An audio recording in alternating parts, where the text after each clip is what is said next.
রহমতুল্লাহি ওয়া বারাকাতুহু। বিসমিল্লাহির রহমানির রহিম। প্রিয় দর্শক মণ্ডলী, আমি ডাক্তার সাইফুল ইসলাম তালুকদার, DSMS ঢাকা। আজকে তালুকদার হোমিও হল ইউটিউব চ্যানেল থেকে আপনাদের উদ্দেশ্যে কিছু কথা বলার জন্য উপস্থিত হয়েছি। প্রিয় দর্শক মণ্ডলী, আমি আজকে আমার মা বোনদের জন্য একটি ভিডিও করেছি, যেটা আমাদের মা বোনদের মধ্যে প্রায় অনেকেরই এই রোগটি দেখা দেয় এবং আমার মা বোনরা অনেক কষ্ট করে থাকেন।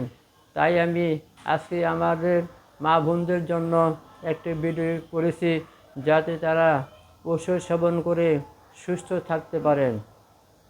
প্রিয় দর্শক মণ্ডলী, আজকে আমি যে মেডিসিনটি নিয়ে কথা বলবো এবং তার লক্ষণগুলি পাশাপাশি আমি বলে দেব। আমার মা বোনরা ওষুধগুলি ঠিক মতো, সময় মতো এবং পাওয়ার অনুযায়ী সেবন করবেন। ইনশাল্লাহ আপনারা যে রোগটি নিয়ে কথা বলছি সে রোগ থেকে আপনারা নিরাময় হয়ে যাবেন। আমি মা বোনদের উদ্দেশ্য করে একটি কথা বলছি। হোমিওপ্যাথি মেডিসিন হলো একটি লক্ষণভিত্তিক মেডিসিন। আপনাদের মধ্যে যে লক্ষণগুলি দেখা যাবে ওই লক্ষণ অনুযায়ী আপনারা ঔষধ সেবন করবেন। আমি মা বোনদের একটি রোগ সম্পর্কে আলোচনা করছি, সেটা হইল বাদক বেদনা। আমাদের মা বোনরা অনেকেই এই রোগ সম্পর্কে সচেতন আছেন এবং তাহারা এই রোগে অত্যন্ত কষ্ট ভোগ করে থাকেন। বাদক বেদনা কি, এই সম্পর্কে আমাদের প্রাথমিক কিছু আইডিয়া থাকা দরকার।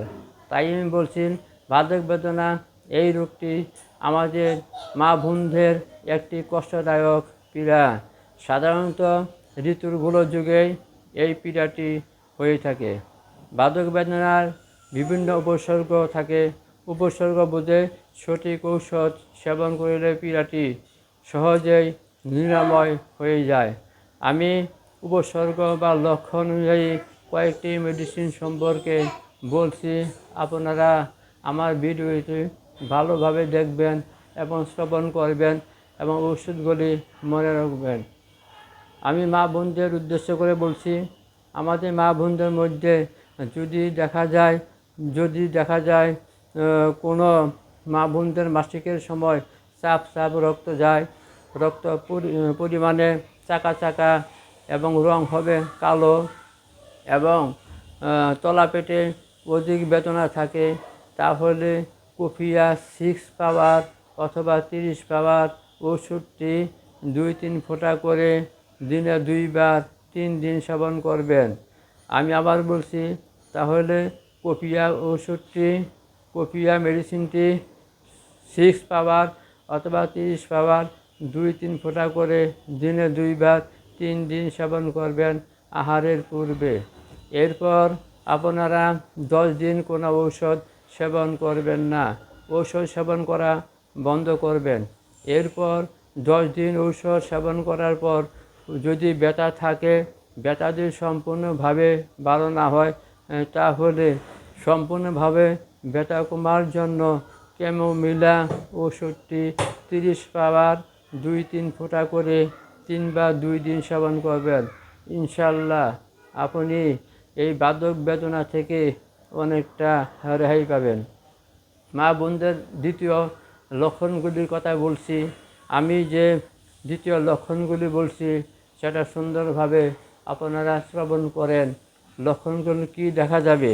যদি কোনো মা বোনদের অনিয়মিত ঋতুস্রাব হয়, আমি আবার বলছি, যদি কোনো মা বোনদের অনিয়মিত ঋতুস্রাব হয়, অনেক দেরিতে হয়, অনেক সময় দেখা যায় 3-4 মাস ঋতু বন্ধ থাকে বা দেরিতে হয়, তাহলে এই সময় ঋতু চলাকালীন অত্যাধিক বেদনা থাকে।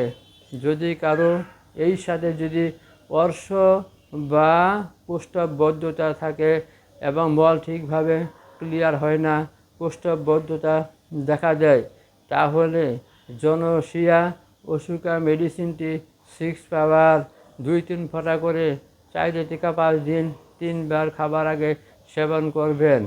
আপনার ইনশাল্লাহ এই ওষুধটি সেবন করলে এই বাদক বেদনা থেকে অনেকটা রেহাই পাবেন। এইবার আমি তৃতীয় লক্ষণগুলি কথা বলছি। মা বোনদের অনেক এই সমস্ত রোগে অনেকেই কষ্ট করে থাকেন, তারা ডাক্তার কাছে যাইতেও লজ্জাবোধ করে এবং ডাক্তারদের সাথে খোলাখুলিভাবে তারা এই লক্ষণগুলি বলতে পারেন না। তাই আমি মা বোনদের উদ্দেশ্য করে বলছি, যাদের মধ্যে এই লক্ষণগুলি দেখা যাবে তাহারা ঔষধগুলি সেবন করবেন। এই ঔষধ বেশি প্রয়োজন হয় না, অল্প মেডিসিন হলে পরেই আপনারা সুন্দরভাবে ঘরে বসে ট্রিটমেন্ট করতে পারবেন এবং ভালো থাকবেন। দেখা যায় যে 20-50 টাকার মেডিসিন বা 50-60 টাকার মেডিসিনই আপনার জন্য যথেষ্ট। ডাক্তার দেখাতে গেলেও দেখা যায় ডাক্তারের ভিজিট লাগে এবং ডাক্তার অনেক পরীক্ষা নিরীক্ষা দেয় এই সমস্ত রোগের জন্য। কাজেই আপনারা ঘরে বসেই 20-50 টাকার ওষুধ সেবন করে সুস্থ থাকবেন। আর একটি মেডিসিন কখন একটা রোগের উপর কাজ করে থাকে না, একটা মেডিসিন অনেকটা রোগের উপরে কাজ করে থাকে।